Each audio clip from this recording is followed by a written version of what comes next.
Aujourd'hui, les Mazariens ne travaillent pas comme les autres.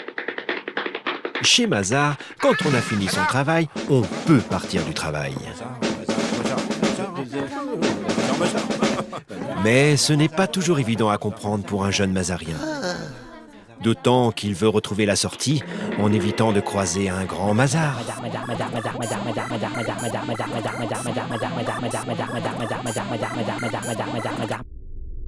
Mais à un moment, il faut y aller, mini Mazars. Il faut y aller. Bouh. Mazars? Les Mazariens, ils ne font rien comme les autres.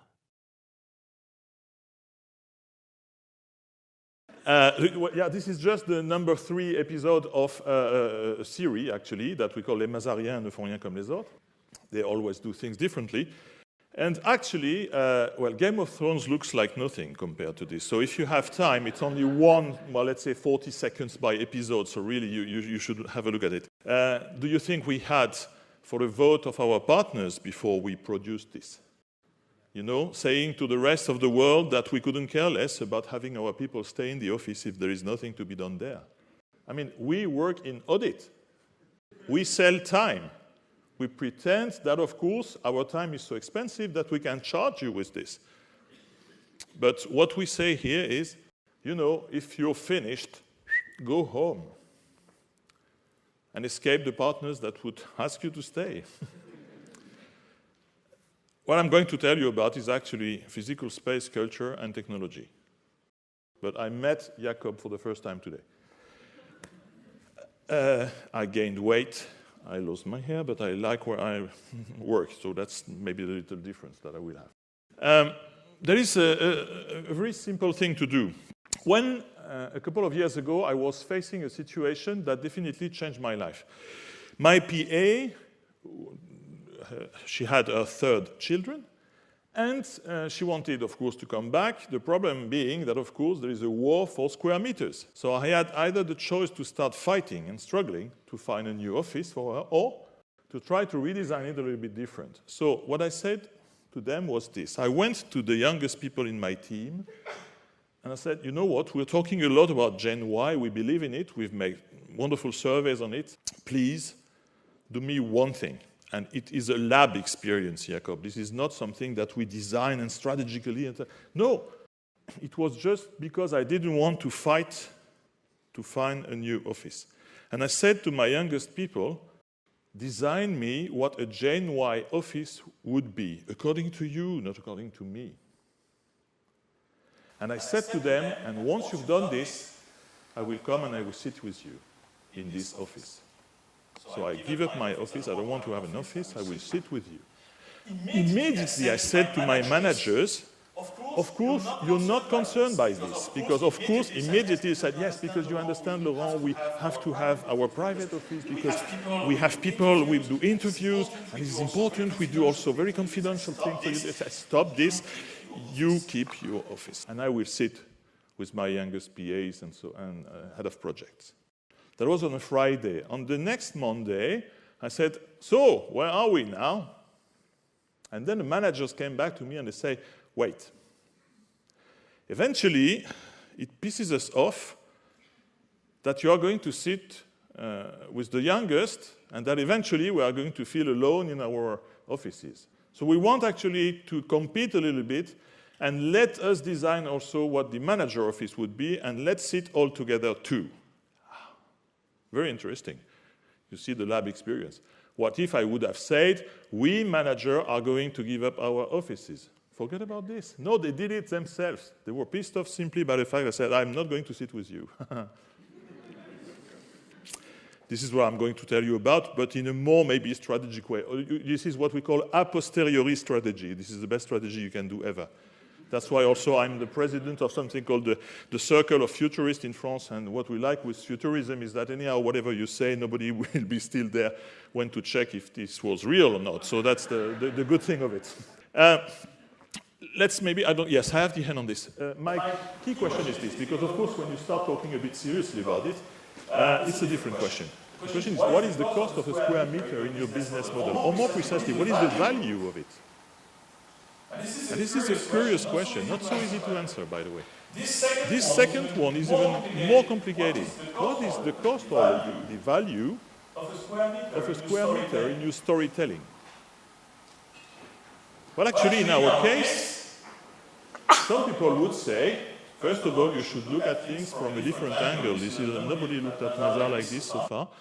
But the thing is that what is the value of having this kind of little skyscraper? I don't know whether we have a skyscraper, because compared to our big neighbors, it's not the case. In La Défense, is it still something modern to say that at the heart of the city of Paris, we have this kind of thing? Do you think it's attracting anyone? It's rejecting a majority of people. It is really something people don't want.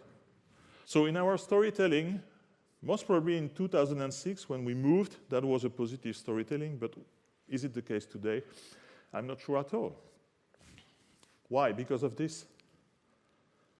This is an interesting concept, no? Take a minute and look at it.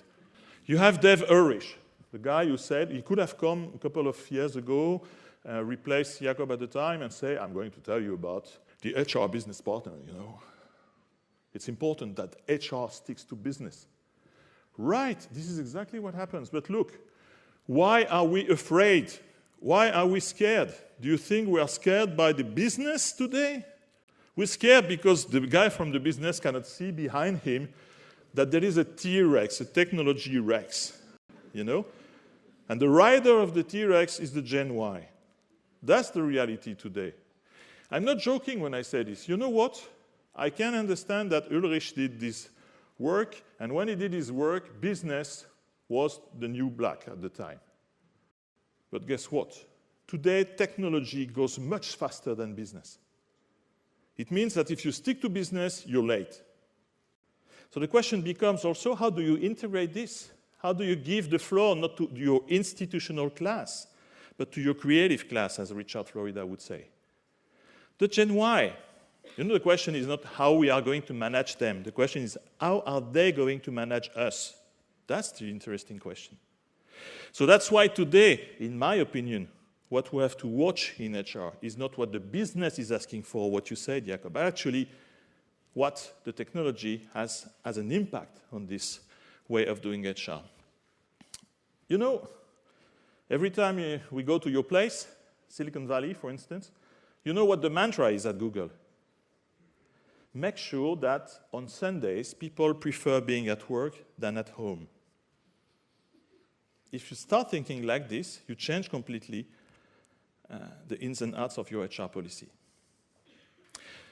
And why do they do this? Of course, they are competing against each other. If you go at LinkedIn or Google, they will explain you that they charge your car with, the yogurt you will have in the evening. Everything is for free and so on. So they take care of you very much. It has become a kind of policy also for them, and it's this kind of war for even more and more of the same everywhere. But at the end of the day, what is interesting is that the mindset is changing. There are companies that are influencing the way we think. This is what happened with our offices. On the left-hand side, this is what my youngest, my PAs, my head of projects did. They did a joint office, but look, what did they do? They did a collection of individual workspaces facing each other. That's the way it was organized at the time. On the right-hand side, this is the way my manager said, that's the way we want to be organized. Why? Because actually, what do we do well and what don't we do well? What we don't do well is actually to work together.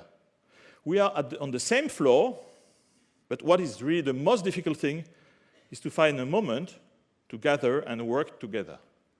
So, before we did this, the ordinary situation of work was to work individually. And what was extraordinary was to meet and work together. If you start working like this, the space is organized around this Arthur round table. Look, the regular situation is what? Is working together around the same table. What is unusual or what is not regular is when you want to work alone. So that's why we created by the way, very uncomfortable places where you can, if you want, isolate yourself. But this is the extraordinary situation of work. The ordinary situation of work has become to work together. And by the way, today, also my PAs and head of projects are organized like this, because it makes us naturally come to the office only to meet. And if by chance we have to work alone, then we go and work alone.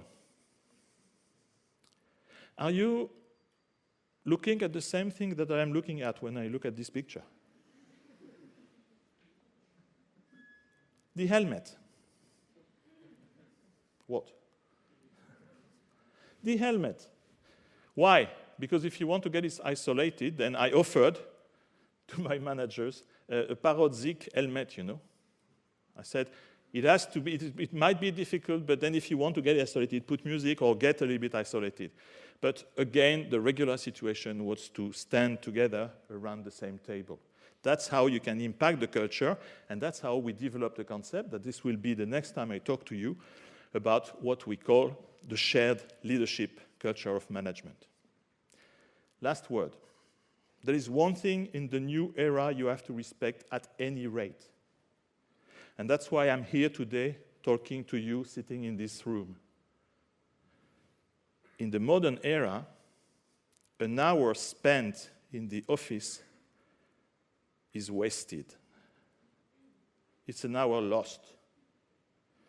The new era is an era where you have to find your resources outside your ecosystem, your natural ecosystem. You have to find it outside. So go out. Thank you for coming. But this is not just for the fun of coming. This is really the modern way of doing business. So thank you very much.